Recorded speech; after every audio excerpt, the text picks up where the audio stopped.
Good morning.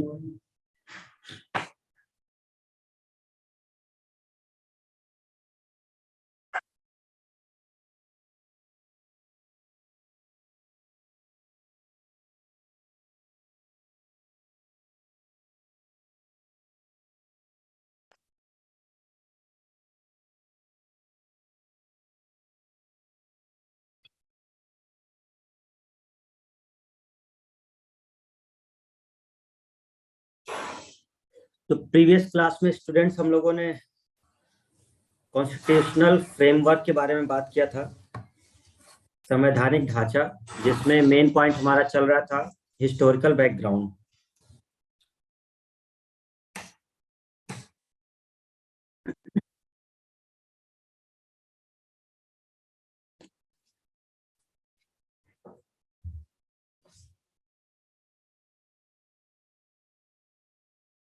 उसी के आगे हम लोग नेक्स्ट करते हैं। अभी तक हम लोग का शासन किसका चल रहा था? कंपनी का, ईस्ट इंडिया कंपनी का प्रशासन चल रहा था। जैसा हम लोगों ने देखा 1773, 1793, 1813, 1833 और 1853। तो 1853 तक चार्टर आया। उसके बाद ब्रिटिश क्राउन का शासन शुरू हो गया। ठीक है, तो अब हम लोग का जो चलेगा वो टॉपिक है ताज का शासन। यानी कंपनी से वो पावर ले ली जाएगी और पूरी पावर किसके हाथ में आ जाएगी? ब्रिटिश क्राउन के हाथ में आ जाएगी। कब से कब तक? 1858 से 1947 तक। अब ये ब्रिटिश गवर्नमेंट डायरेक्ट रूल करेगी। अब कंपनी का रूल यहां पर नहीं चलेगा, ये है इसका मतलब। ठीक है,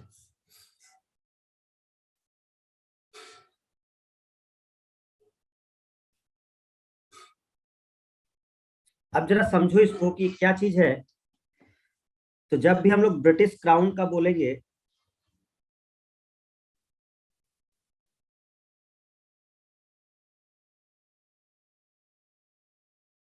ताज का शासन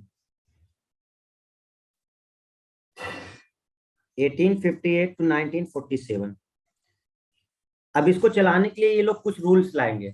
ठीक है, कुछ रूल्स क्या लाएंगे जिससे ये लोग कंट्रोल कर सके यहाँ पर। देखो, एक सबसे पहले तो इनका आएगा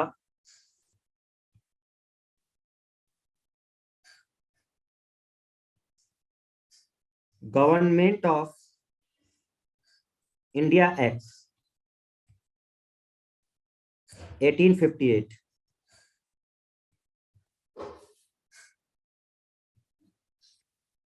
फिर इसके बाद ये लोग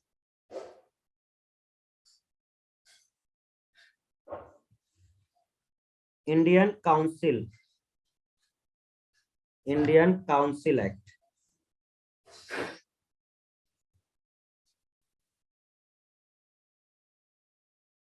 भारतीय परिषद अधिनियम, एक ये आएगा। एक और आएगा इंडियन काउंसिल एक्ट 1892, भारतीय परिषद अधिनियम। फिर पास करेंगे ये इंडियन काउंसिल एक्ट 1909। तो सबसे पहले जब ये पास करेंगे तो ये लोग गवर्नमेंट ऑफ इंडिया एक्ट पास करेंगे, जब ब्रिटिश क्राउन के अंतर्गत चलेगा। फिर ये इंडियन काउंसिल एक्ट पास करेंगे। एक 3 इंडियन काउंसिल एक्ट आते हैं भारतीय परिषद अधिनियम के। एक 61 में आता है, एक 92 में और एक 1909। फिर ये एक और चीज पास करेंगे, गवर्नमेंट ऑफ इंडिया एक्ट 1990, भारतीय शासन अधिनियम।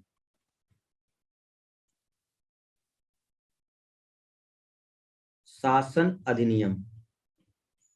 और फिर होगा जीओआई, हम शॉर्ट में लिख दे रहे हैं, जीओआई एक्ट 1935। ये एक आएगा, और लास्ट में एक और पास होगा,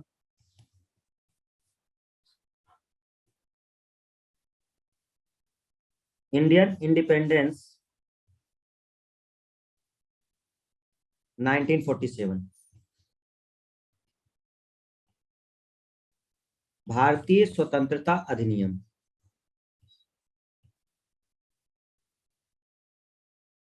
ब्रिटिश क्राउन जो है, जो ब्रिटेन डायरेक्ट जो वहां से शासन चल रहा है गवर्नमेंट का, वो इतने चीजों को पास करेगा, इन सब को। जैसे हमने जिस तरह से देखा था कि ईस्ट इंडिया कंपनी जो पास कर रही थी, उसमें आप लोगों ने देखा 1773 से लेकर के 1853 तक चार्टर एक्ट आए। अब ब्रिटेन की गवर्नमेंट जो वहां की महारानी है, वो सीधा कंट्रोल लेंगी, और उसके बाद फिर ये जो पास होने लगेंगे, वो इतनी चीजें पास होंगी आपके स्वतंत्रता तक। आपने देखा 1858 में इन्होंने एक पास किया, और लास्ट जो पास होगा वो 1947। क्यों? क्योंकि इसके बाद आपको आजादी मिल जाएगी, 1947 के बाद आपको आजादी मिल जाएगी, फिर हम लोग के अपने चलेंगे। तो इतनी सारी चीजें आपको देखने को मिलेंगी, कुछ मेन मेन पॉइंट्स हैं इन सभी के जो हमको देखने हैं। ठीक है, अगर आप अपना पीडीएफ देखेंगे तो उसके हिसाब से कैसे देखोगे आप, जरा देखो। एक यहाँ पर जो पास किया है, पहला भारत शासन अधिनियम, ठीक है, गवर्नमेंट ऑफ इंडिया एक्ट 1858 में। ठीक है, फिर इन्होंने क्या लाए, 1861 भारतीय परिषद अधिनियम, जिसको इंडियन काउंसिल एक्ट कहा जाता है। फिर एक और भारतीय परिषद अधिनियम आएगा 1892 का, तो एक 1861 में आता है, एक 92 में आता है। बस, इसके बाद नहीं है आपका। तो पीडीएफ शेयर नहीं किए हैं क्या आप लोगों को?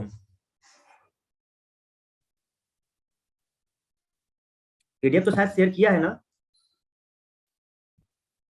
व्हाट्सएप पर।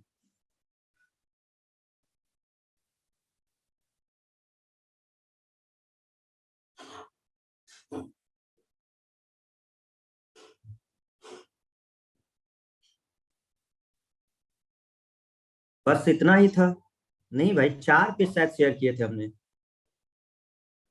हमने 4 पेज शेयर किया था भाई।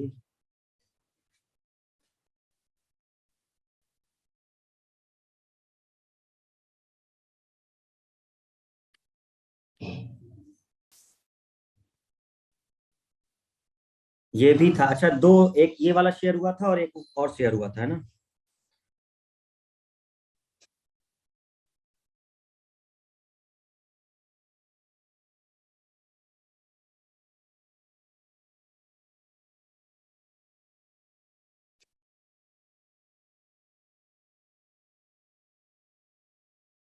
हम्म,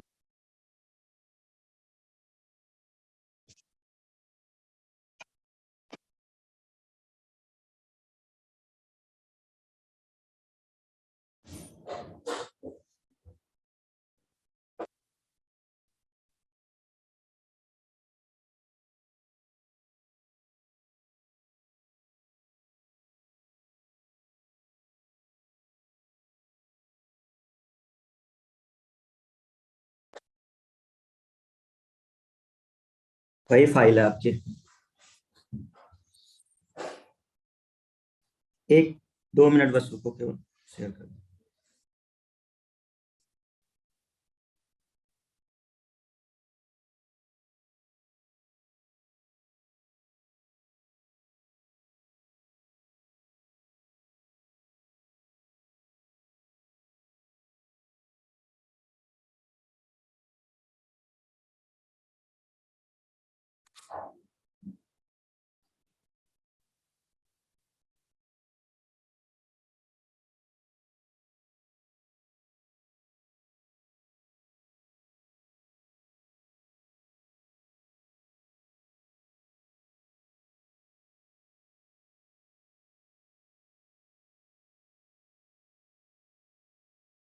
फाइल ही नहीं आ रही।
कोई बात नहीं, फिर आप लोग अपने व्हाट्सएप से देख लेना, ठीक है। आप लोग अपने व्हाट्सएप से देख लेना उसे, ठीक है। बाकी हम इसको यहाँ पे शेयर कर देंगे बाद।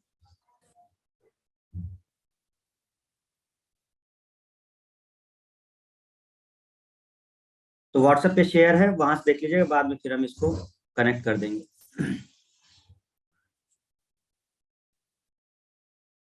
देखो अब हुआ क्या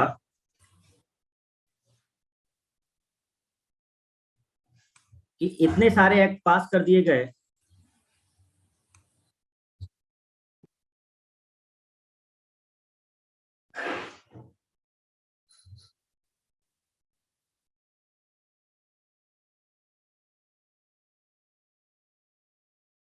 समझो जरा इसे। हमने देखा कि जो एक्ट पास किए गए हैं वो आपके ये इतने सारे। तो गवर्नमेंट ऑफ इंडिया एक्ट पास हुआ। नहीं, व्हाट्सएप पे शेयर है भाई हर्षवर्धन, व्हाट्सएप पे शायद पीडीएफ शेयर किया है हमने, चेक करना ग्रुप में, वो शेयर है। तो गवर्नमेंट ऑफ इंडिया एक्ट ये पास हुआ, काउंसिल एक्ट भारतीय परिषद अधिनियम 61, 92, 909, 1935 और 47। एक एक करके बात करते हैं कि इसमें क्या प्रावधान रखे गए थे और किस तरह से इसने हेल्प किया हम लोगों को। तो सबसे पहला जो हमारे पास गवर्नमेंट ऑफ इंडिया एक्ट है, उसके बारे में अगर देखोगे, ये भारत शासन अधिनियम, गवर्नमेंट ऑफ इंडिया एक्ट, जरा समझिए, इसमें कुछ पॉइंट्स क्लियर कर दे रहे हैं।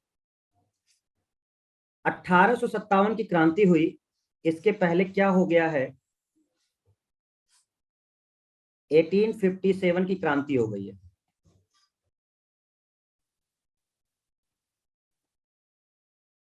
हुआ क्या था कि कंपनी के शासन को खत्म क्यों करना पड़ा। 1853 में जो लास्ट चार्टर एक्ट आया, उसके बाद ब्रिटिश गवर्नमेंट ने अपने हाथों में क्यों ले लिया। बहुत सिंपल सा प्रोसेस था कि रिवॉल्ट हो गया 1857 का, और इस रिवॉल्ट से अंग्रेजों को यह पता चला कि यहाँ की जनता हमसे खुश नहीं है। अगर ये हमसे खुश होती तो ये रिवॉल्ट नहीं करती। तो अब जो गवर्नमेंट है वो ये सोच रही है कि आखिर ये रिवॉल्ट हुआ क्यों, ऐसी क्या चीजें थी, क्या दिक्कत थी जो यहाँ के इंडियंस को अच्छी नहीं लग रही। जब इन्होंने डिटेल स्टडी किया तो पता चला कि यहाँ के कोई भी लोग खुश नहीं है। अब कोई भी खुश नहीं है का मतलब, एक तो आम पब्लिक हो गई, जनरल पीपल, ठीक है, ये भी खुश नहीं है, ठीक है। दूसरा, जो सैनिक हैं, सोल्जर्स, क्योंकि वो भी विद्रोह में शामिल थे, ये भी खुश नहीं है। प्रिंसले स्टेट के राजा,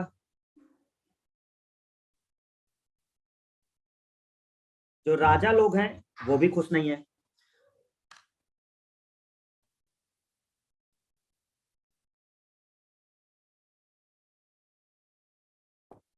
अच्छा ठीक है, हम चेक कर लेंगे सौरभ, ठीक है, उसमें पीडीएफ को हम देख लेंगे कि क्या उसमें कट रहा है, वो हम आपको सेंड कर देंगे दोबारा ग्रुप में। मॉडर्न हिस्ट्री में राइट साइड और नीचे के कुछ वर्ड्स, अच्छा हम चेक कर लेंगे उसमें, ठीक है। तो ये जो क्रांति हुई थी 1857 की, इसका जब इन लोगों ने डिटेल स्टडी किया तो इनको पता चला कि कुछ दिक्कतें हैं, क्योंकि यहाँ के लोग खुश नहीं है। ना तो जनरल पीपल खुश है, ना सैनिक खुश है, ना प्रिंसले स्टेट है। और रीजन निकल के आया कि कंपनी ने गड़बड़ किया है। कंपनी ने बहुत सारे ऐसे नियम लगा दिए हैं जिससे यहाँ के लोग दुखी हैं। जैसे डलहौजी, वो अपनी राज झड़पने की नीति चला रहा है, ठीक है। बहुत सारे ऐसी चीजें ये लोग संधि के द्वारा उनके राज्य को ले ले रहे हैं। जनरल पब्लिक क्यों खुश नहीं है, क्योंकि आप उनके धर्म में हस्तक्षेप कर रहे हैं। ईसाई मिशनरी आ चुकी हैं 1813 के चार्टर एक्ट के द्वारा, वो अपने ईसाइयत का प्रचार कर रहे हैं, ठीक है। तो यहाँ के लोगों को लगा कि ये हमारा धर्म भ्रष्ट कर रहे हैं। जनरल पब्लिक इसलिए परेशान है कि आपकी नीति हमारे लिए गड़बड़ है, जो कंपनी चला रही है।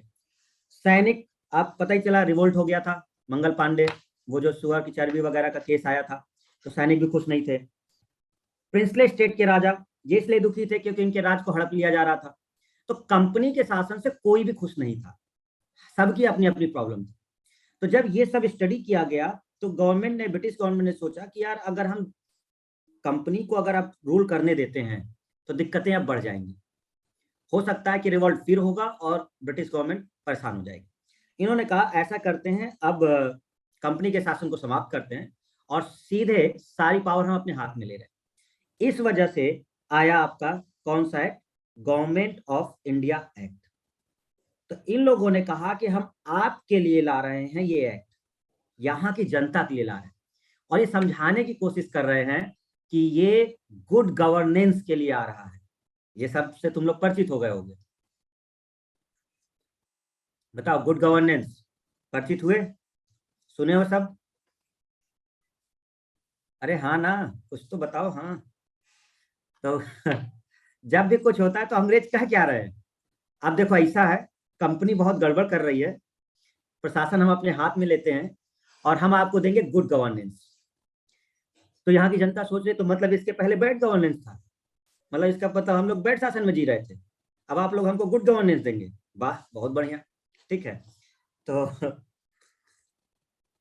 अंग्रेज कहे नहीं, ऐसा नहीं है, शासन पहले वाला भी ठीक था, ये वाला थोड़ा सा अच्छा कर रहे हैं, मतलब हम आपको कुछ चीजें एक्स्ट्रा करवा रहे हैं और जो दिक्कतें आपकी है उसको हम दूर करने की कोशिश कर रहे हैं। तो इन लोगों ने कई सारी चीजें की। प्रॉब्लम ये हुई कि यहाँ के लोग एक बार फिर परेशान हुए कि यार कंपनी का शासन चला जाएगा और अचानक से गवर्नमेंट का शासन दूसरा आ जाएगा, हम लोगों का होगा क्या? कंफ्यूजन क्रिएट हो गई। क्यों कंफ्यूजन क्रिएट हो गई? अब जो सैनिक ईस्ट इंडिया कंपनी में काम कर रहे हैं वो सोच रहे हैं कि हमारी नौकरी रहेगी कि जाएगी। भाई ऑब्वियस सी बात है ना, सरकार बदल रही है। तो जो सैनिक वहां पर हैं वो, उनके मन में एक तो डाउट आएगा ना, ये डाउट तो ऑब्वियस सी बात आएगा, हमारी नौकरी तुम छीन तो नहीं लोगे, कंपनी को आप हटा रहे हैं, आप ला रहे हैं, आप अपनी सेना बना लेंगे, हम लोग को बाहर कर देंगे, प्रॉब्लम क्रिएट। संशय अभी भी बना हुआ है। राजा क्या सोच रहे हैं? भैया हमने जो संधि कर रखी है पीछे की कंपनी के द्वारा, आप आएंगे अचानक से और शासन बदलेंगे तो क्या ये हमारी जो संधि है वो वैलिड रहेगी कि नहीं रहेगी? खत्म तो नहीं कर दोगे? सबकी प्रॉब्लम चल रही है। तो इस गवर्नमेंट एक्ट में, गवर्नमेंट ऑफ इंडिया एक्ट में सबको ध्यान में रखा गया और महारानी ने जो यहाँ पे प्रोक्लेमेशन किया, जो उनकी उद्घोषणा हुई, उन्होंने कहा ऐसा है, जो सैनिक कंपनी में काम कर रहे थे वैसे ही रहेंगे, हम उनको अपनी ब्रिटिश आर्मी में शामिल कर लेंगे, किसी की नौकरी नहीं जाएगी। जो 1858 का गवर्नमेंट इंडिया एक्ट आया, सबको संशय को खत्म किया गया। आप बिल्कुल परेशान मत होइए, किसी की नौकरी नहीं जाएगी, जो भी लोग हैं उनको हम अपनी ब्रिटिश इंडियन आर्मी में शामिल कर लेंगे, बिल्कुल परेशान होने की जरूरत नहीं है। राजा लोग आप बिल्कुल मत करिए, हम आपके डॉक्ट्रिन ऑफ लैप्स को खत्म कर रहे हैं, राज हड़पने की नीति को हम हटा रहे हैं जो लॉर्ड डलहौजी ने किया था। अब आपके किसी भी राज्य को हड़पा नहीं जाएगा, आप अपने अपने स्टेट के राज्य के आप राजा रहेंगे। ये भी खुश हो गए, ये भी खुश हो गए। बात आई जनरल पब्लिक की। जनरल पब्लिक के लिए धर्म के मेन मुद्दा धर्म ही था, तो उनके लिए कहा ऐसा है, जो जिस धर्म का है वो उसी धर्म का रहेगा, कोई फोर्सिबली आपको कन्वर्ट नहीं करेगा। हाँ, अगर आप अपनी मर्जी से आना चाहते हैं तो उसमें कोई दिक्कत नहीं है, लेकिन कोई अगर ये कहे कि आप ईसाई बन जाओ, आप ये बन जाओ, तो ये नहीं होगा। ये नियम प्रावधान रखा गया। इस तरह से कुछ नियम ला करके कोशिश की गई कि यहाँ की जनता खुश रहे। ये ब्रिटिश क्राउन ने किया। तो ये थोड़े से चेंजेस इन लोगों ने कर दिए जिससे कि यहाँ के लोग रिवॉल्ट ना करें 1858 के एक्ट में।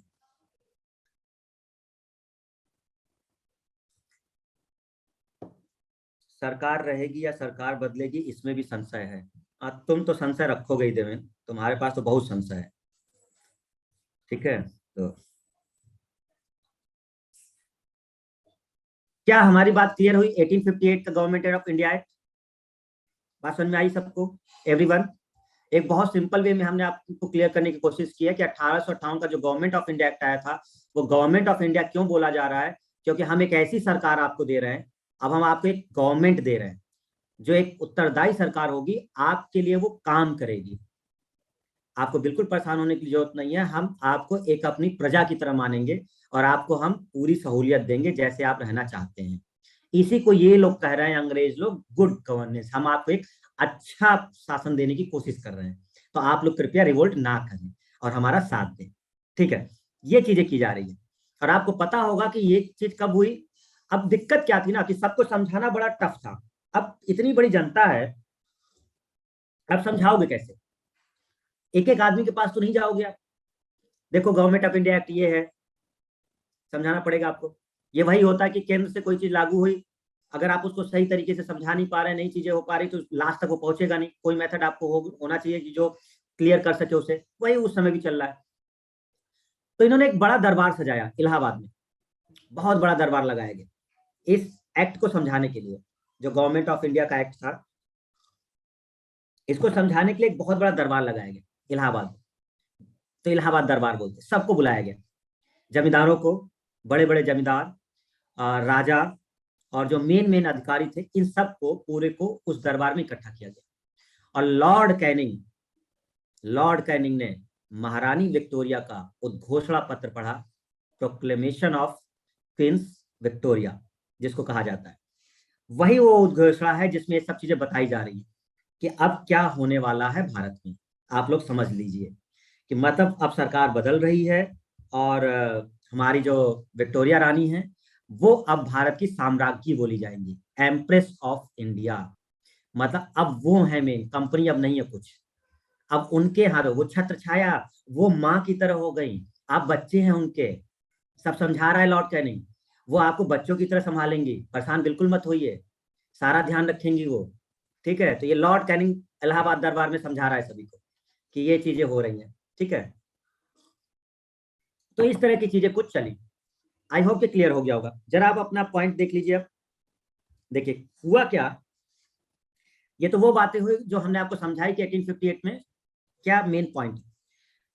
अब एक पॉइंट सबसे पहला है, द्वैध प्रणाली समाप्त हो गई। देखिए द्वैध प्रणाली क्या थी इसमें। अब आते हैं आपके ऑब्जेक्टिव क्वेश्चंस पर जो आपके बनेंगे। क्लियर हो गया होगा एक्ट क्या था। अब उसके मेन प्रावधान देखिए कि क्या है।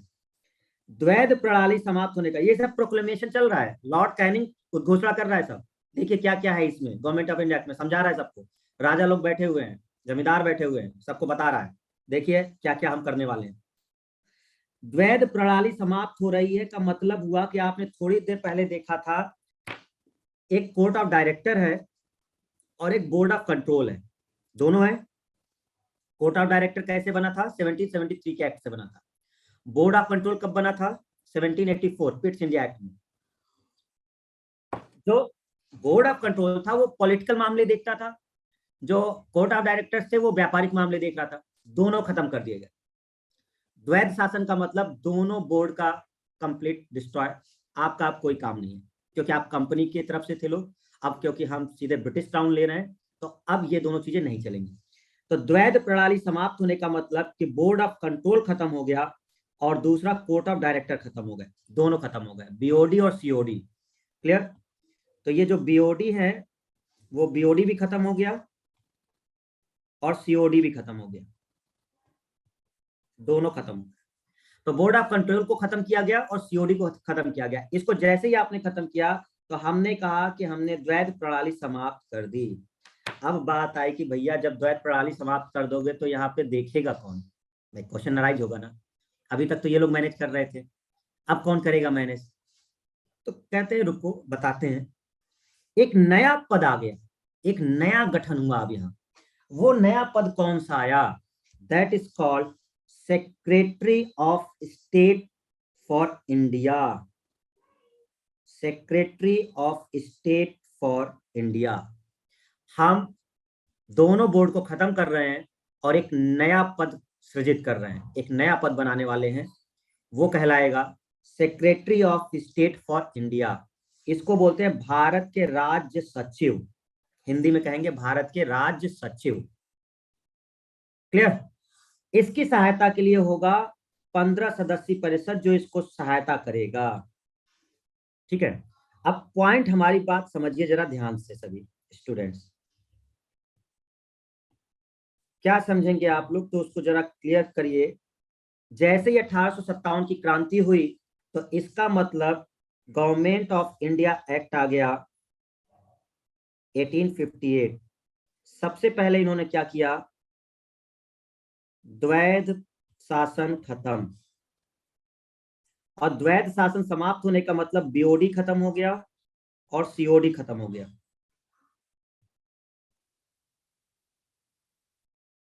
क्लियर। इसका मतलब सीधा सीधा है, कंपनी का शासन खत्म कर रहे हैं,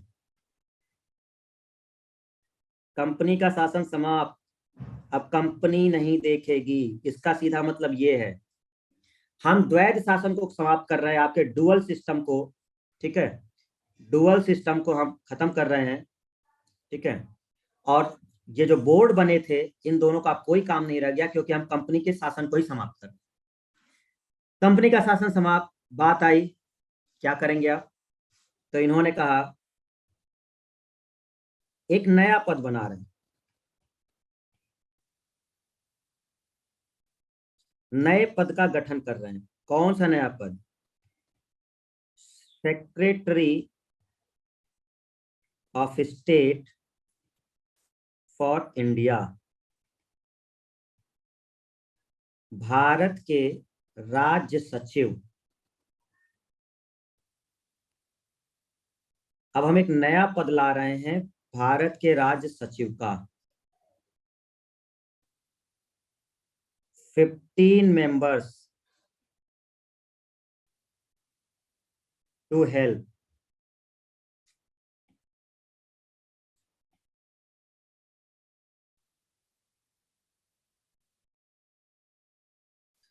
बहुत सिंपल सा पॉइंट हुआ स्टूडेंट्स, कि हम एक नए पद का गठन कर रहे हैं, secretary of state for India, और ये दोनों का काम खत्म कर रहे हैं हम।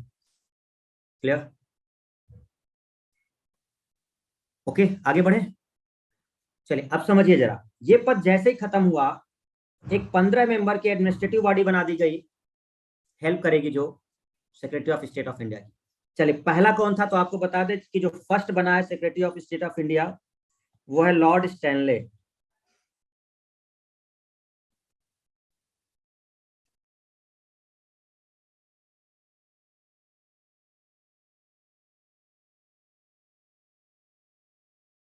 ये है लॉर्ड स्टैनली, ये आपके पीडीएफ में नहीं है, ठीक है। तो ये आप पीडीएफ देखोगे तो ये पॉइंट शायद नहीं है इसमें कि पहला कौन है, तो इसको नोट जरूर कर लेना। भारत का जो राज्य सचिव है वो पहला कौन है, जो फर्स्ट बना है वो बना है लॉर्ड स्टैनले, ठीक है, ये आप ध्यान रखिएगा, क्योंकि पहला याद रखा जाता है कि पहला कौन था। तो लॉर्ड स्टैनले जो है वो first secretary of state for India है। जरा इसकी बात ध्यान समझना, क्योंकि आगे बहुत प्रॉब्लम क्रिएट करेगा अगर आप ये नहीं समझ पाए तो, क्योंकि ये शब्द बार बार यूज होगा, भारत का राज्य सचिव, ये बार बार यूज होगा शब्द आगे चलकर, अब क्योंकि आप कॉन्स्टिट्यूशन की तरफ बढ़ रहे हैं आप। तो भारत का राज्य सचिव का जो शब्द है ये आपके आने वाला है आगे, तो इसको समझिए है कौन व्यक्ति, ये कौन है आखिर। भारत का जो राज्य सचिव है ये इंग्लैंड में बैठेगा, भारत में नहीं बैठेगा। ये जो भारत का राज्य सचिव है ये बैठेगा कहां पर, नाम जरूर इन्होंने भारत का राज्य सचिव दिया है, लेकिन ये इंग्लैंड है, ब्रिटेन में, यानी कहा जाएगा इसे। और वैसे ये देख रेख करने के लिए है कि भाई यात्रा कर सकता है, ऐसी कोई बात नहीं है इंडिया में, लेकिन ये एक्चुअल में हम बोले तो ये एक कैबिनेट मिनिस्टर है। हमारी बात ध्यान समझना, जैसे जैसे हमारे प्राइम मिनिस्टर हैं, और प्राइम मिनिस्टर की एक कैबिनेट बनाई गई है, उस कैबिनेट में ढेर सारे मंत्री हैं। क्लियर है? भाई शिक्षा मंत्री कोई और है, लॉ मिनिस्टर कोई और है। तो एक अभी कैबिनेट मिनिस्ट्री बनाई गई थी ना, कैबिनेट सफल हुआ था, कई मिनिस्टर को हटाया गया था, कई मिनिस्टर को लाया गया था, जिसको प्राइम मिनिस्टर की कैबिनेट बोली गई थी। ओके, तो वहां की जो ब्रिटेन की गवर्नमेंट है, जो वहां की संसद है, वो उसकी सरकार में ही एक आदमी है जो कैबिनेट मिनिस्टर की पोस्ट रखता है। उस कैबिनेट मिनिस्टर को ही बनाया जा रहा है भारत का राज्य सचिव। इसका मतलब ये एक गवर्नमेंट आदमी है, जो सीधे प्रशासन का आदमी है। ये बात समझिए, ये कोई जनरल पब्लिक को उठा के नहीं बना रहा है, ये वही व्यक्ति बनेगा जो वहां की गवर्नमेंट में एक कैबिनेट मिनिस्टर की पद को रखता होगा, ये कोई और नहीं बनाया जा सकता। तो ये एक्चुअल में वही व्यक्ति बनेगा जो वहां पर एक कैबिनेट मिनिस्टर की पद रखता होगा, कैबिनेट मिनिस्टर का पद, ठीक है, इन ब्रिटिश पार्लियामेंट। तो ये वही सदस्य बनेगा जो ब्रिटिश पार्लियामेंट या वहां की सरकार में एक कैबिनेट मिनिस्टर का पद रखता होगा। बात समझ में आई आपको सभी को कि एक्चुअली भारत का राज्य सचिव का मतलब क्या है? तो अब आप समझिए, यहाँ की सारी रिपोर्ट जो भी होगी भारत की, वो भारत के राज्य सचिव के पास जाएगी, सेक्रेटरी, ये जो बनाया गया है secretary of state for India. और ये क्योंकि सरकार का ही आदमी है ये, अब ये सरकार का ही जब कैबिनेट मिनिस्टर ही है तो बड़ी आसान हो गई चीजें वहां के लोगों को समझाना, वहां की गवर्नमेंट को समझाना, क्योंकि उनका खुद ही आदमी है। और ऑब्वियस सी बात है कि अगर ये उस गवर्नमेंट का ही पार्ट है तो उनके खिलाफ तो ये जाएगा नहीं कभी, उनके खिलाफ क्यों जाएगा ये। तो चीजों को मैनेज करना बड़ा आसान हो गया। तो ये एक इन्होंने पद दे दिया, इन्होंने कहा आप देखिए हम लोग भारत के राज्य सचिव बना रहे हैं। अब भारत का राज्य सचिव समझते हो, मतलब ये सीधे क्वीन वगैरह इनको देख रही हैं डायरेक्ट, मतलब आप लोग की सीधी बात पहुंचेगी वहां। तो ये एक समझाने की कोशिश कर रहे हैं कि हम आपकी इस कंपनी की चीजों को खत्म कर रहे हैं और एक नया पद बना रहे हैं जो सीधे वहां की गवर्नमेंट को रिस्पॉन्सिबल है और किसी को नहीं है, तो सीधे उन्हीं को बताएगी, तो आप अपनी बातें रख सकते हैं डायरेक्ट। तो ये हो गया, पहला कौन बना है ये, लॉर्ड स्टैनले। अब क्योंकि इसको काम करने के लिए कुछ लोग की जरूरत पड़ेगी तो इसलिए वो 15 मेंबर की काउंसिल बनाई गई, 15 मेंबर इसको हेल्प करने के लिए बनाए। पहला कौन है इसमें, लॉर्ड स्टैनले। आगे चल करके ये बदलते रहेंगे, लॉर्ड मार्ले आएगा, आगे जाओगे तो लॉर्ड मॉन्टेग्यू आएगा, ये भारत के राष्ट्र सचिव चेंज होते रहेंगे। चलिए यहां तक क्लियर हुआ सबको, कोई दिक्कत। तो अगर आपसे पूछा जाए कि जो भारत का राज्य सचिव है सेक्रेटरी ऑफ इंडिया, जो secretary of state for India है, वो किस एक्ट के द्वारा बना है, तो आप कहेंगे ये गवर्नमेंट ऑफ इंडिया एक्ट 1858 बना, जिसमें इस पद को लाया गया, जो एक कैबिनेट मिनिस्टर है वहां की सरकार में, जिस सीधे उनको रिपोर्ट करता है। यहाँ के सारे पद खत्म कर दिए गए, जो ये बीओडी और सीओडी है, ठीक है। तो इन चीजों को खत्म कर दिया गया। आई होप कि ये चीजें क्लियर हो गई स्टूडेंट, आगे बढ़े अब। ओके, देखिए, तो आपको एक पॉइंट क्लियर हुआ कि ये जो द्वैत प्रणाली समाप्त हुई, वो द्वैत प्रणाली का मतलब था कि बीओडी और सीओडी दोनों खत्म हो गए, कंपनी का शासन, ये कंपनी का शासन समाप्त हो गया, इसका मतलब ये था। तो कंपनी का शासन समाप्त होने से ये प्रणाली खत्म हो गई आपकी, और एक नया पद का गठन हो गया। वो नया पद का गठन है भारत के राज्य सचिव, secretary of state for India. 15 member की काउंसिल जो इनको दी गई सहायता के लिए, समझिए, ब्रिटिश संसद के प्रति उत्तरदायी, केवल केवल ये ब्रिटिश संसद के प्रति है, क्योंकि खुद कैबिनेट मिनिस्टर है ये, और किसी को रिपोर्ट नहीं करने वाला, संसद को सीधे रिपोर्ट करेगा ये, तो सरकार का ही आदमी है ये, ठीक है। और भारत का जितना यहाँ पे काम चल रहा है उस पर पूरा नियंत्रण इसी के पास है, सबसे बड़ा आदमी है ये अब भारत का राज्य सचिव। इंडिया में जो कुछ चल रहा होगा डायरेक्ट नियंत्रण इसका उसके पास है, ठीक है। चलिए अब समझते हैं, एक और दिक्कत हुई। क्या दिक्कत हुई, अब हमारी बात समझिए थोड़ा सा। 1858 से पहले एक पद चल रहा था यहाँ पर भारत में, कौन सा पद चल रहा था, गवर्नर जनरल, गवर्नर जनरल का चल रहा था ना। तो गवर्नर जनरल का जो पद चल रहा था, तो अब ये एक्चुअल में ये जो पद चला रहा था ये कंपनी की तरफ से चला रहा था। आप ध्यान दें, ये जो भी बन रहे हैं वो कौन बन रहे हैं, ईस्ट इंडिया कंपनी के।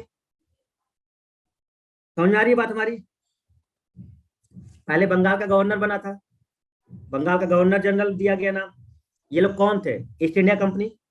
डिसाइड कौन करती थी, कोर्ट ऑफ डायरेक्टर्स, जो उसकी गवर्निंग बॉडी थी। तो अगर हम इन्हीं को रखे तो इनका ज्यादा कोई काम तो रह नहीं गया, और अगर हम इन्हीं को यहाँ रखते हैं तो कॉन्ट्रडिक्शन हो जाएंगे चीजों के लिए। इन्होंने कहा हम इस पद को खत्म कर रहे हैं, भारत के गवर्नर जनरल का पद हम खत्म कर रहे हैं, और हम एक पद ला रहे हैं आपका वायस रॉय। देखो सेम सब वही चल रहा है, बट कर क्या रहे हैं ये लोग, कि ये लोग क्या कह रहे हैं कि भारत जो गवर्नर जनरल है, गवर्नर जनरल जो है, ठीक है। यहां अगर आप देखें इसमें, अब किसी ने क्वेश्चन शायद पूछा है, क्या पूछा है सर, तब गवर्नर जनरल का क्या काम था।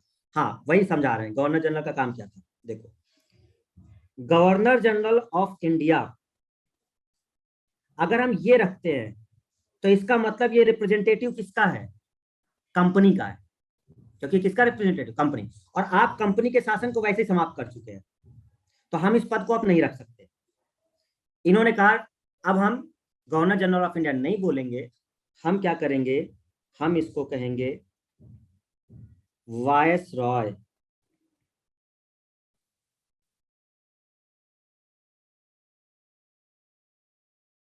तो गवर्नर जनरल ऑफ इंडिया बन गया वायस रॉय।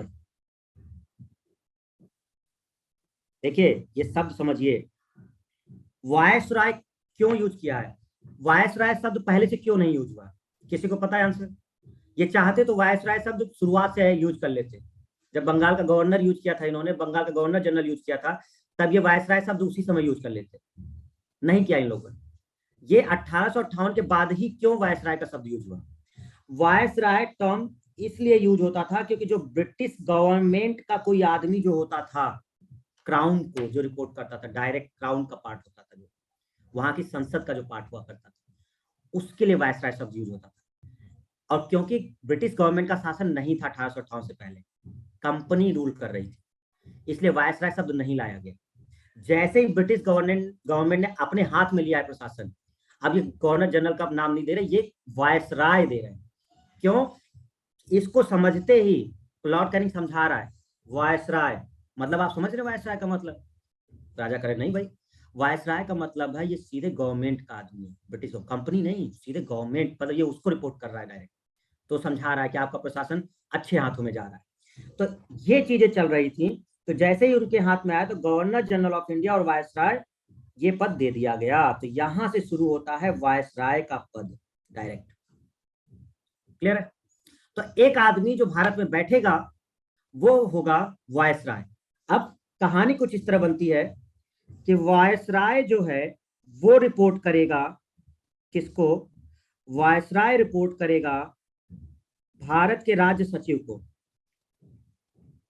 भारत के राज्य सचिव को। और भारत का राज्य सचिव रिपोर्ट करेगा ब्रिटिश पार्लियामेंट को।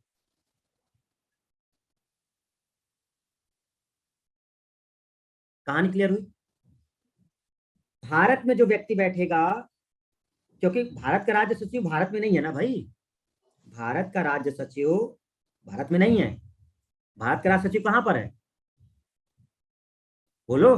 Secretary of state of India जो है, ये जो secretary of state for India है, वो कहां बैठा है? इंग्लैंड में। तो यहाँ के लिए कौन है? यहाँ वायसराय। तो ये जो वायसराय होगा वो रिपोर्ट करेगा किसको? वो रिपोर्ट करेगा भारत के राज्य सचिव को। और भारत का राज्य सचिव किसको रिपोर्ट करेगा? ब्रिटिश पार्लियामेंट को, सीधे वहां की गवर्नमेंट को। और इस समय प्रेजेंट में अगर इस 1858 के आसपास की बात करें तो वायसराय कौन है इस समय? Lord Canning. लॉर्ड कैनिंग है वायसराय। और सचिव कौन है? Lord Stanley. ये है कहानी चल रही। तो लॉर्ड कैनिंग ये वायसराय है भारत में, और जो लॉर्ड स्टैनले है भारत का राज्य सचिव। तो आई होप कि अब चीज थोड़ी सी आपको क्लियर हो गई होगी कि एक्चुअल में ये क्या चल रहा था। ठीक है? तो ये कहानी क्या चल रही है आपकी कि भारत का जो गवर्नर जनरल है वो उसको वायसराय बोला गया, और ये बना सबसे पहला जो लॉर्ड कैनिंग। क्या स्टूडेंट्स ये बात क्लियर हुई सबको? चीजें क्लियर हो गई? ठीक है। अब देखो बहुत डीपली नहीं जाते, लेकिन इसमें भी थोड़ा सा अंतर था, बट आपको कंफ्यूजन हो जाए इस वजह से हम नहीं बता रहे, बट कोशिश कर रहे हैं कि क्या कर। देखिए समझिए होता क्या था ना, ये जो वायसराय लाए थे, बताएं कि नहीं बताओ, ये थोड़ा एक्स्ट्रा पॉइंट होगा, है ना? देखो क्या था, क्योंकि तुम लोगों में से कुछ बहुत महान स्टूडेंट है, कुछ हमें सुनने में आया कि सर बहुत ज़्यादा पढ़ा रहे हैं। एक्चुअल में सर हमको खाली उतना पढ़ाइए जितना मेरे एसएससी में मतलब वन लाइनर टाइप का जो होता है उतना पढ़ाइए, ये हमें सुनने में आया है। ठीक है? तो अगर ऐसे ही चाहते हो तो हम उतने ही पढ़ाएं भाई, हमें ज़्यादा ये बताने की कोई शौक थोड़े ना है। हम इतने ये यही आना है, याद कर लो। 5 पॉइंट याद कर लो सीधे। पहला क्या याद कर लो? द्वैध शासन समाप्त हो गया। दूसरा क्या याद कर लो? कंपनी शासन समाप्त हो गया। तीसरा क्या याद कर लो? गवर्नर जनरल वायसराय बन गया। ठीक, एक नया पद आ गया, कौन? भारत के राज्य सचिव। खत्म हो गया आपका, 10 मिनट लगेगा, ओवर। ठीक है? तो अब होता क्या था कि एक्चुअल में ये दोनों एक ही व्यक्ति है। अब आपको रियल कंडीशन भारत की समझा उस समय की, दोनों शब्द यूज हो रहे हैं। ये आपको केवल कंफ्यूज करने के लिए इन लोगों ने एक वायसराय शब्द दिया है यहाँ के लोगों को कहने के लिए। देखो वायसराय का मतलब समझ रहे हो, ये दोनों शब्द यूज कर रहे हैं। कैसे कर रहे हैं हम आपको बता रहे हैं। जब ये राजाओं के बीच बैठते थे, ये जो लॉर्ड कैनिंग है, जब ये प्रिंसली स्टेट के राजाओं के पास बैठता था, उनसे जब बातचीत होती थी तो इसको वायसराय कहा जाता था। कौन आया है? वायसराय आया है। लेकिन जिन क्षेत्रों पर इनका अधिकार था, जो कंपनी के अधीन कंप्लीटली थी, उसमें इनको गवर्नर जनरल ही कहा जाता था। हमारी बात ध्यान समझिए। जैसे अवध है, अवध का नवाब है, अवध का नवाब है, वो अपने क्षेत्र पे शासन कर रहा है, और अपने क्षेत्र पे अगर वो शासन कर रहा है तो वो इनसे इनके अंडर में नहीं है, मतलब उसका राज्य अभी उसी के पास है। तो ऐसे मान लो कि 10 राज्य ऐसे हैं जो अपने अपने राजाओं के हाथ में हैं, जो ब्रिटिश गवर्नमेंट सीधे सीधे अंडर में नहीं है। तो जब ये लॉर्ड कैनिंग उनके बीच पहुंचेगा, उन 10 राजाओं के पास जिनके अपने अपने क्षेत्र हैं, तो कहा जाएगा कौन आया है? वायसराय आया है। कौन आया है? वायसराय आया है। और जैसे ये उन क्षेत्रों में पहुंचता था जिन जो राजाओं का पूरा क्षेत्र इसके कंट्रोल में था, जो राजा इसके अधीन थे बिल्कुल, जिस पर इन्हीं का शासन चल रहा था, तो कहा जाता था कौन आया है? गवर्नर जनरल ऑफ इंडिया आया है। बस ये कंफ्यूज करने के लिए वायसराय शब्द, ये है एक्चुअल कंडीशन, जो केवल भ्रमित करने के लिए लाया गया था। चला ये दोनों रहे थे, ठीक है। तो जिससे ये पता चलता रहे कि बहुत सारा क्षेत्र कंपनी का है हमारे शासन का। तो जहां ये गवर्नमेंट ऑफ इंडिया यूज कर लेते थे सब, मतलब वो क्षेत्र कंपनी के अधीन है डायरेक्ट। और जहां ये शब्द वायसराय यूज कर लेते थे, इसका मतलब अभी ये क्षेत्र इनके पास नहीं है, बस हम एक शासन करने की कोशिश कर रहे हैं, वहां के लोगों को सुविधा देने की कोशिश कर रहे हैं। बट आपको इतनी जानने की जरूरत है नहीं, बट समझा दिया है हमने केवल।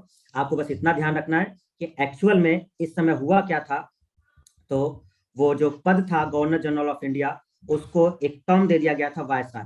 ध्यान रखिएगा, ये दोनों व्यक्ति एक हैं। अगर कभी कोई क्वेश्चन आपसे कर ले, क्योंकि जब आपको कोई पूछता है ना नॉलेज के हिसाब से कहेगा, तो आपको फंसाएगा, कहेगा उस समय तो 2 लोग चल रहे थे। जब वो अपने वाले क्षेत्र में कंपनी चलती थी तो गवर्नमेंट ऑफ इंडिया बोला जाता था, गवर्नर जनरल, वायसराय। बताओ ये कौन? दोनों अलग अलग क्या? नहीं, दोनों एक ही व्यक्ति।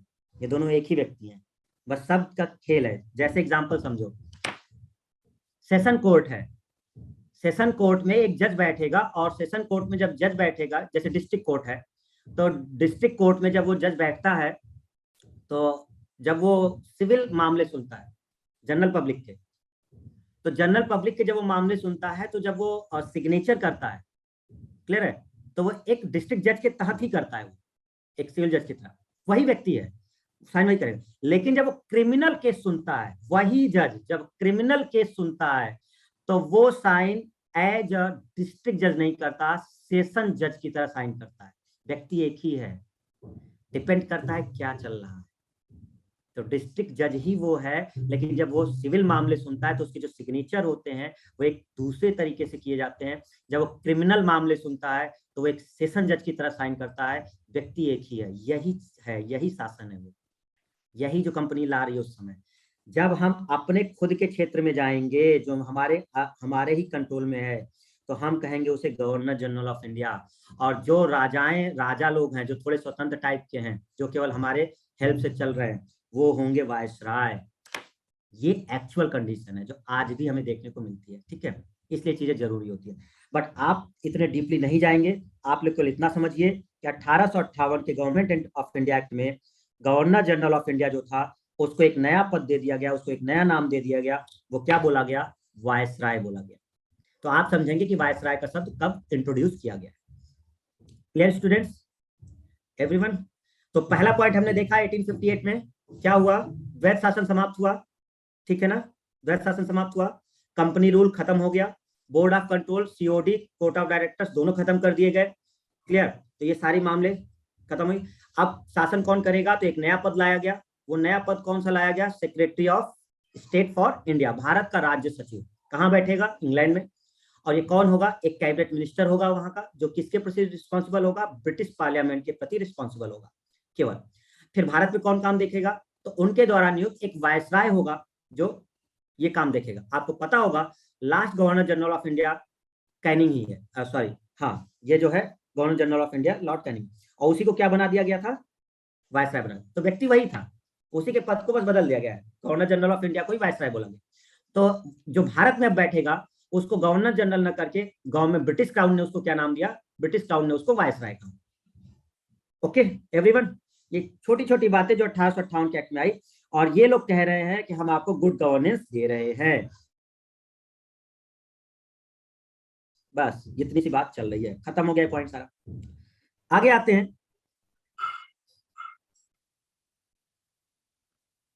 डिस्ट्रिक्ट में डीएम ही सब कुछ देखता है, सर बता दीजिए।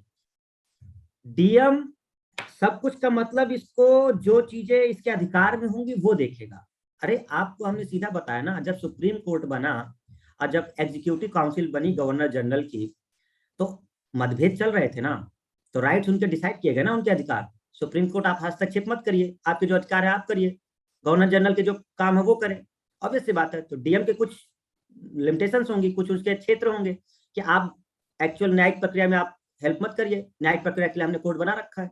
बाकी जो एग्जीक्यूटिव मामले हैं वो आप देखते रहिए, जो भी आपको लागू करवाना है, जो भी पूरे प्रशासन को संभालना है, वो जितने अधिकार होंगे वो डीएम के पास होंगे।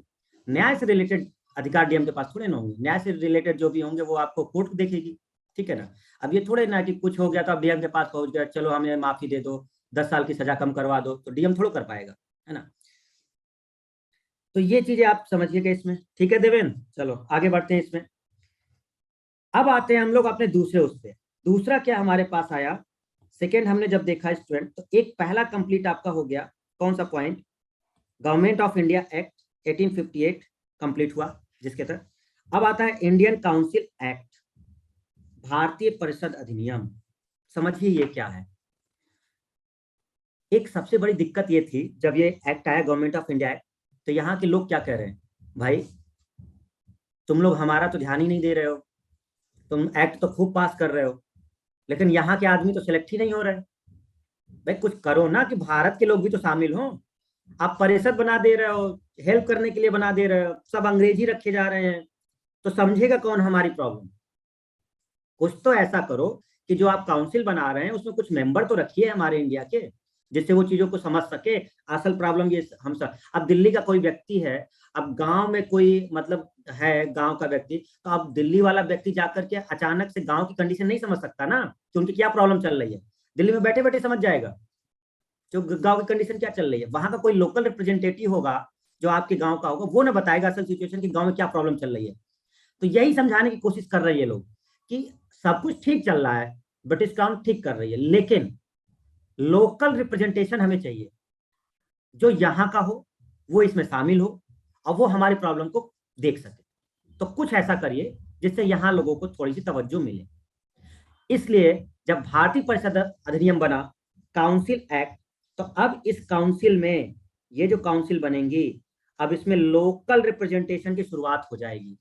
अब इन काउंसिल में जो परिषद सदस्य बनेंगी, इसमें भारत के लोगों को शामिल किया जाना स्टार्ट कर दिया जाएगा।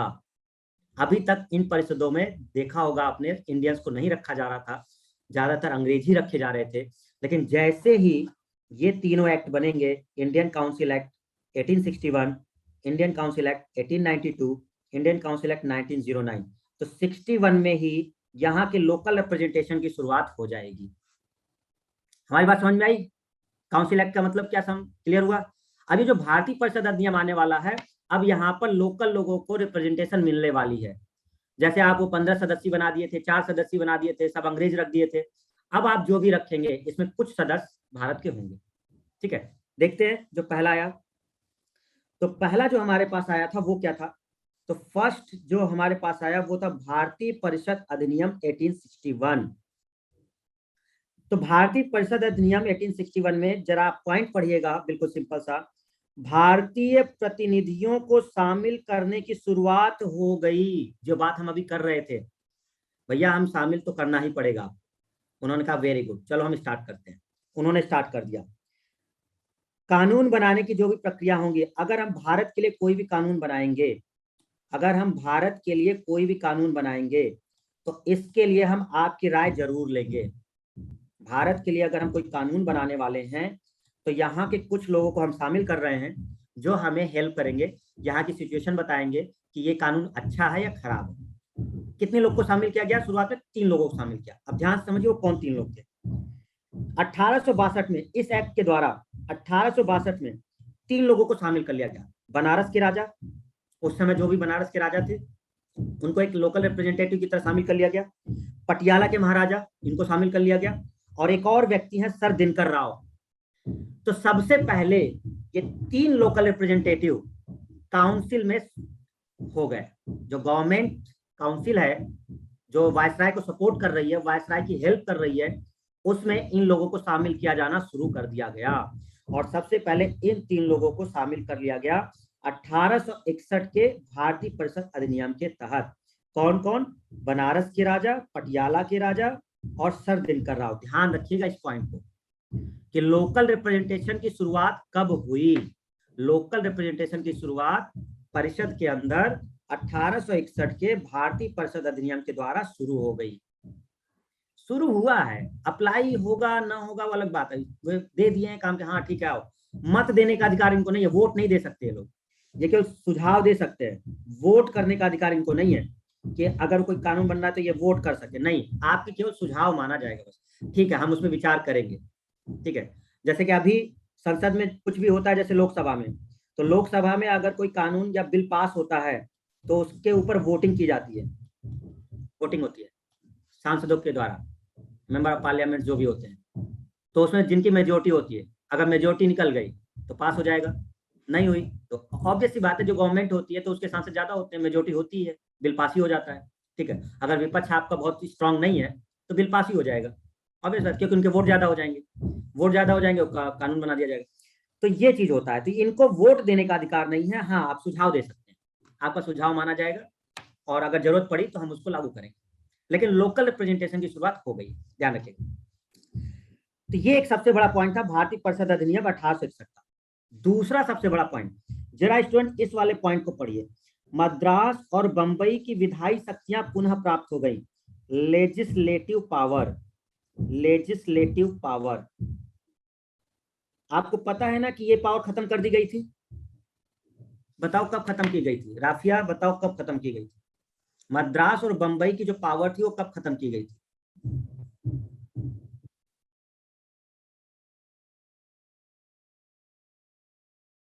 प्रीति, रौनक, अवंतिका, है देखो 1858 बता रहा है। ए तुम लोगों ऐसे ऐसे बैठे हैं सब। सेंट्रलाइजेशन की शुरुआत कब की गई थी? First step to centralisation, the power of governor of Madras and Bombay started to be given to the governor of Bengal according to 1773 regulating act। 1773 का रेगुलेटिंग एक्ट जब पास किया गया था तो जो पावर थी वो दोनों पावर ट्रांसफर होनी शुरू हो गई थी। किसको? बंगाल के गवर्नर को। कंप्लीटली खत्म कब कर दी गई थी? 1833 में। कंप्लीटली खत्म कब हो गई थी? 1833 में। क्लियर? अब ये इनको पावर वापस दे रहे हैं, कह रहे हैं हम आपके पावर वापस कर रहे हैं। तो मद्रास और बॉम्बे के जो लोग गवर्नर हैं उनको वापस उनकी शक्ति दी जा रही है। तो ये एक्ट जब हुआ 1861 तो दोनों के गवर्नर को वापस उनकी पावर दे दी गई। ये एक पॉइंट हुआ। बाकी विधान परिषद का गठन हुआ, ये इसमें था, ये बहुत ज्यादा इंपॉर्टेंट नहीं है, लेकिन ध्यान रखिएगा 3 क्षेत्रों में इन्होंने विधान परिषद का गठन कर दिया था उस समय स्टार्टिंग में। और वो 3 क्षेत्र कौन थे? बंगाल, पंजाब, उत्तर पश्चिम, वही पंजाब के एरिया का तरफ था, तो उसी साइड का एक गठन किया था। तो सबसे बड़ा पॉइंट इसमें कौन है? भारतीय परिषद अधिनियम का अगर हम आपसे बात करें स्टूडेंट, तो सबसे इंपॉर्टेंट पॉइंट यही वाला है जो आपको ध्यान रखना है। भारतीय प्रतिनिधियों को शामिल करने की शुरुआत किस एक्ट में की गई है? रट लो इसको, यही सबसे इंपॉर्टेंट है। तो आपको ध्यान रखना है कि भारतीय परिषद अधिनियम 1861 के तहत जो भी कानून बनाने की प्रक्रिया होगी उसमें हम भारतीयों की मदद लेंगे। मदद का मतलब उनका सुझाव लेंगे, केवल वोट नहीं कर सकते, वो सुझाव देंगे। तो बनारस के राजा, पटियाला के महाराजा सर दिनकर राव, इन 3 लोग को शामिल कर लिया गया है। एक जो दूसरा एक्ट पास हुआ, ये भारतीय परिषद अधिनियम 1892, इसमें एक प्रावधान लाया गया था जो इसमें नहीं लिखा है, वो आप जान लीजिए क्या था। बजट, बजट पर बहस करने की शक्ति।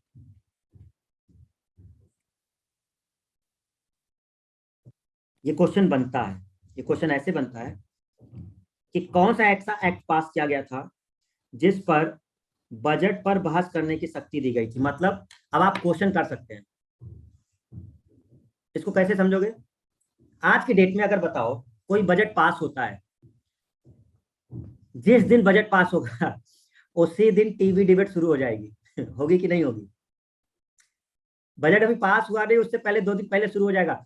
देखिए सरकार क्या देने वाली है, देखिए सामान्य जनता के बारे में सरकार सोच ही नहीं रही है, महंगाई बढ़ती जा रही है। और जैसे ही बजट पास होगा अगले दिन 4 लोग पैनल नजर आएगा आपको हर चैनल पर। इंडिया टीवी अलग बैठा लेगा, आज तक अलग बैठाएगा, यही बहस शुरू कर देंगे। वो तो छोड़ो, संसद वाली बहस तो छोड़ो, यही चालू हो जाएगा जैसे यही पास करने वाले हैं सारे बजट। तो पहले ये सब पावर नहीं थी, किसी को क्वेश्चन करने का पावर नहीं था कि कोई पूछ सके किसी से। लेकिन भारतीय परिषद अधिनियम 1892, देखो ब्रिटिश गवर्नमेंट कह क्या रही है कि हम भारतीयों को खुश करने की कोशिश कर रहे हैं। मतलब हम आपको ये पावर दे रहे हैं अब कि आप क्वेश्चन करिए, मतलब आप आंख मूंद के अब मत करिए, आप सीधे सीधे मतलब अगर हम कुछ पास करते हैं तो आप उस पर क्वेश्चन राइज करिए, अगर आपको अच्छा लगता है तो ठीक, नहीं है तो ठीक। तो इस तरह से इन लोगों ने कहा कि भारतीय लोग भी, ये एक्चुअल में भारतीयों के लिए था कि जो भारतीय लोग हैं, भारतीय लोग वो क्या करे, क्वेश्चन कर सकते हैं कि ये बजट आपके लिए बढ़िया है या नहीं, हम जो पास कर रहे हैं। तो इसलिए उनसे सुझाव वगैरह उन पे बात करना कि आप क्या अच्छा समझते हैं, क्या खराब है, ये चीजें स्टार्ट कर दी गई थी। ये किसमें कर दी गई? भारतीय परिषद अधिनियम 1892 में ये बात कर दी गई। सबसे इंपॉर्टेंट पॉइंट यही है जो आपको याद रखना है इसका। क्लियर? सबसे बड़ी बात समझ रहे क्या था? ये जो गुड गवर्नेंस कह रहे हैं ना, भारत का शासन अधिनियम, तो लॉर्ड कैनिंग एक बात और समझा रहा है। क्या कह रहा है? देखो ऐसा है राजा लोग, आपको जब ब्रिटिश क्राउन आपके शासन कर रहा है ना, तो आप राजा से क्वेश्चन कर सकते हैं, ब्रिटिश क्राउन से क्वेश्चन कर सकते हैं। कहने का मतलब हम आपको ये पावर देते हैं कि आप ब्रिटिश गवर्नमेंट पे केस कर सकते हैं, ब्रिटिश गवर्नमेंट आपके ऊपर केस कर सकती है, हम दोनों पावर देंगे। अगर आपको गड़बड़ लगता है कि ब्रिटिश गवर्नमेंट कुछ गड़बड़ कर रही है तो आप केस कर दीजिए, और ब्रिटिश गवर्नमेंट को गड़बड़ लगता है कि आप है तो आपके ऊपर केस कर दिया जाएगा। और क्या कह रहा है वो, एग्जाम्पल क्या है बताओ? इससे पहले शाहजहां से तुम पूछ सकते थे कि ताजमहल क्यों बनवाया? बताओ, हम समझाने की कोशिश कर रहे हैं, आप पूछ सकते थे क्या? नहीं, शाहजहां बनवा रहा था, उसकी मर्जी, आपका कोई अधिकार नहीं। तो समझा रहा है नहीं, आप ब्रिटिश गवर्नमेंट से पूछ सकते हैं, अगर खराब लगता है तो आप केस कर दीजिए। बताइए, इतनी पावर दे रहे हैं हम आपको, दे ही रहे हैं, केवल कागज पर, हो ना जाएगा केस, कागज पे दिया जा रहा है केवल, ठीक है? तो ये मतलब समझाने की कोशिश कर रहे हैं कि हम आपको पावर दे रहे हैं इस तरह से, ऐसे ये कुछ कोशिश की जा रही है ब्रिटिश क्राउन के शासन को अच्छा बताने के लिए। तो यही सब चीजें चल रही हैं। तो एक आपका भारत शासन अधिनियम हो गया 1858, एक आपका हो गया 1861 जो काउंसिल एक्ट हो गया, और एक हो गया आपका 1892। ठीक है, तो ये चीजें जो थी आपकी, ये कंप्लीट। आई होप कि आपको ये चीजें तीनों समझ में आ गई होंगी। हम जल्दी से रिवाइज कर दे रहे हैं स्टूडेंट। पहला समझ लीजिए, ब्रिटिश क्राउन कब से कब तक शुरू हुआ? 1858 से 1947 तक चलेगा। 1858 से 1947 तक ब्रिटिश क्राउन का रहेगा, सीधे ब्रिटिश गवर्नमेंट के हाथ में रहेगा शासन। 1858 जो गवर्नमेंट ऑफ इंडिया एक्ट, 3 आएंगे गवर्नमेंट ऑफ इंडिया एक्ट, एक आएगा 1858 में, एक आएगा 1919 में, और एक आएगा 1935 में। 3 गवर्नमेंट ऑफ इंडिया एक्ट आएंगे। एक कब आएगा? 58 में, एक कब आएगा? 19 में, 1919, एक कब आएगा? 1935। 3 गवर्नमेंट ऑफ इंडिया एक्ट आएंगे, 3 काउंसिल एक्ट आएंगे। एक पहला कब आएगा? 1861 में, दूसरा कब आएगा? 1892 में, और तीसरा काउंसिल एक्ट आएगा 1909 में, और एक आएगा आपका इंडियन इंडिपेंडेंस एक्ट जो आपको स्वतंत्रता दिलाएगा। तो इस तरह से ये चीजें ब्रिटिश गवर्नमेंट के अधीन होंगी, ये चीजें पास की जाएंगी। तो सबसे पहला पॉइंट हमने देखा 1858 में। हम जल्दी जल्दी पूछेंगे, आप लोग बताएंगे। सब लोग सामने आइए, सब लोग जरा, आप लोग के सुंदर चेहरे देख लें।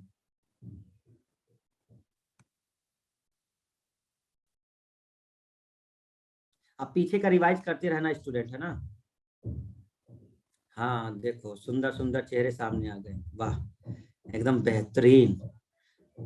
सारे महारानी एलिजाबेथ, सब विक्टोरिया, सब यहीं मौजूद हैं, और शाहजहां तो पहले ही से मौजूद है सब। ठीक है, शाहजहां क्यों बोलते हैं? प्रेम के पुजारी। ठीक है, तो जो वहाँ वो सब सारे शाहजहां यही हैं। ठीक है ना, तो समझिए। हाँ, चलिए 1858 सीधी सी बात हुई हमारी। 1858 में हमने कहा कंपनी का शासन समाप्त हुआ है, और किसका शासन शुरू हुआ है? ब्रिटिश क्राउन का शासन शुरू हुआ है। बीओडी सीओडी खत्म हो गया। बीओडी का मतलब था बोर्ड ऑफ कंट्रोल, सीओडी का मतलब था कोर्ट ऑफ डायरेक्टर्स। दोनों खत्म कर दिए गए और एक नया पद सृजित हो रहा है। किसका? बोलो, किसका पद सृजित हो रहा है? कंपनी के शासन को समाप्त करके। एक दो बार पढ़ लो, नहीं तो नाम ही याद नहीं आएगा। भारत के राज्य सचिव, secretary of state for India, Bharat के राज्य सचिव, ये एक पद सृजित होगा। कौन होगा ये? एक कैबिनेट मिनिस्टर होगा जो ब्रिटिश गवर्नमेंट का होगा, जो इंग्लैंड में बैठेगा और वो किसको रिपोर्ट करेगा? ब्रिटिश पार्लियामेंट को रिपोर्ट करेगा। भारत में ये कैसे करेंगे? तो भारत में जो गवर्नर जनरल का पद है, इसको ये लोग समाप्त करके वायसराय का पद लाएंगे। जो यहाँ का गवर्नर जनरल ऑफ इंडिया होगा वो वायसराय कहलाएगा। तो इसका मतलब वो ब्रिटिश क्राउन को रिपोर्ट कर रहा होगा। मीनिंग वायसराय पहले रिपोर्ट करेगा भारत के राष्ट्र सचिव को, फिर भारत का जो राष्ट्र सचिव है वो सीधे वहां की गवर्नमेंट को, पार्लियामेंट को रिपोर्ट करेगा। कौन है सबसे पहला वायसराय? लॉर्ड। कौन है viceroy? First viceroy Lord Canning. Okay, Lord Canning है। क्यों? क्योंकि 1857 की जो क्रांति हुई है वो उसी समय हुई है। लॉर्ड कैनिंग का चल रहा था उस समय, वो गवर्नर जनरल ऑफ इंडिया था। ठीक है, तो लॉर्ड कैनिंग हो गया। लॉर्ड कैनिंग वायसराय बनता है। पहला secretary of state for India कौन है? Lord Stanley. कौन है? Lord Stanley. वेरी गुड, जबरदस्त, सबके आंसर सही आ रहे हैं। महिमा, शिवम, हाँ ये तो सीधे एलएस लिख दिया, लोकसभा। बारे शिवम, तुम्हारे आंसर को हम ऐसे ही पढ़ेंगे। लिखा तुमने लॉर्ड स्टैनले है, हमें पता है, लेकिन एलएस का मतलब लोकसभा। ठीक है, तो चलिए आगे देखते हैं इसमें। फिर क्या हुआ कि ये चीजें हुई और उसकी मदद के लिए 15 सदस्यीय टीम बना दी गई। चलिए ठीक है, लेकिन लोकल रिप्रेजेंटेशन अभी शुरुआत नहीं हुई है। लोकल रिप्रेजेंटेशन कब शुरुआत होगी? भारत के लोग को जब शामिल किया जाएगा, जब इंडियन काउंसिल एक्ट बनेगा, भारतीय परिषद अधिनियम 1861, 1892, 1909, 3 एक्ट आएंगे भारतीय परिषद अधिनियम के। और भारतीय परिषद अधिनियम का 1861 का सीधा सा एक पहला होगा, हम भारत के लोकल रिप्रेजेंटेटिव्स को शामिल कर रहे हैं। ठीक है, और लोकल रिप्रेजेंटेटिव शामिल कर रहे हैं, कानून के जो चीजें होंगी उस पर उनके सुझाव मांगे जाएंगे। आप बताएंगे कि क्या ये ठीक है या गड़बड़ है, ये चीजें होंगी। 3 लोग को शामिल किया गया, बनारस के राजा, ठीक है, और आपके पटियाला के और सरदिनकरा, ये तीनों याद रखिएगा। और फिर अगला जब आया आपका नेक्स्ट 1892 वाला, उसमें बजट के ऊपर भी इनको शक्ति दे दी गई कि जो भी हम बजट पास करेंगे उस पर भी आपका सुझाव माना जाए। मतलब आप उस पर क्वेश्चन अराइज कर सकते हैं कि ये बजट हमारे लिए अच्छा है, खराब है। ये पावर भी दे दी गई यहाँ के लोकल रिप्रेजेंटेशंस को कि आप इस पर कुछ चीजें रख सकते हैं अपने विचार, हम उसको सुनेंगे। ये 1892 में हुआ। ठीक है, तो इतनी सारी बातें हुई हैं। बाकी हम नेक्स्ट जो है कल देख लेंगे। ठीक है, आज के लिए इतना ही। देखो कई तो घबरा गए, सर बस सर अब इससे ज्यादा नहीं। चलिए कोई बात नहीं, ठीक है, कंप्लीट करते हैं। देखो थैंक यू पहले आ गया सर, आप थैंक यू मत करिए, हम ही कर लेते हैं सर, पहले ही हम थैंक यू कर लेते हैं। आप okay, thank you everyone, thank you.